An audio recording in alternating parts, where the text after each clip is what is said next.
De l'État auquel le prince souverain attache une importance toute particulière. La direction de la sûreté publique vient d'adresser ses vœux. C'était lors d'une cérémonie dans ses locaux en présence de nombreuses personnalités de la principauté et de la région. L'occasion pour Régis Hasso, le directeur de la sûreté publique, de revenir sur l'année écoulée. En effet, tout comme 2014, l'année 2015 a mobilisé de nombreux agents sur des événements majeurs qui ont rythmé la vie de la principauté.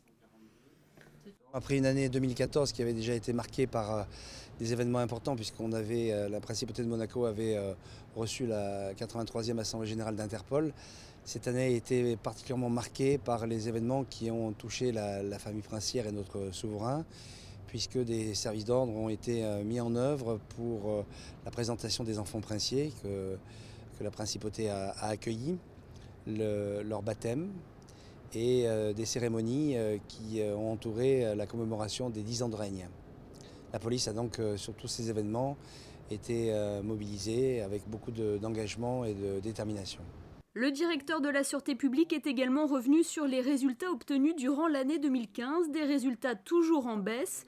Pour preuve, la délinquance générale a diminué de 8,8%, confirmant ainsi la baisse connue ces 2 dernières années. Autre chiffre, celui des vols de 2 roues qui passent de 44 à 24 faits. Des résultats qui ont de quoi faire rêver les pays voisins, mais tout ceci est le fruit d'une vigilance de tous les instants. La police n'est pas une science exacte, mais implique qu'on soit très attentif aux événements. Et la base, c'est bien sûr une couverture de la voie publique par une organisation la plus adaptée pour que les policiers soient visibles, bien employés dans le cadre d'une sectorisation, afin que la voie publique soit couverte dans des conditions optimales.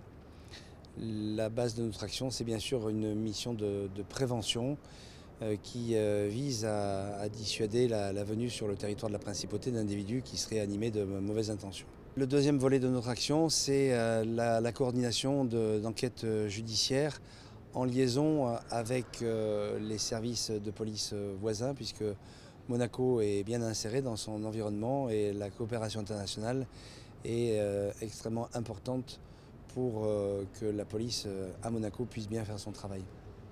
Dans son discours, le prince Albert II est également revenu sur cette année chargée en événements en principauté, assombrie malheureusement par les attentats de Paris. Le souverain a aussi annoncé le recrutement en septembre de 10 agents supplémentaires. À noter que Régis Hasso, le directeur de la sûreté publique, partira à la retraite fin février. Richard Marangoni, actuellement directeur adjoint, lui succédera début mars.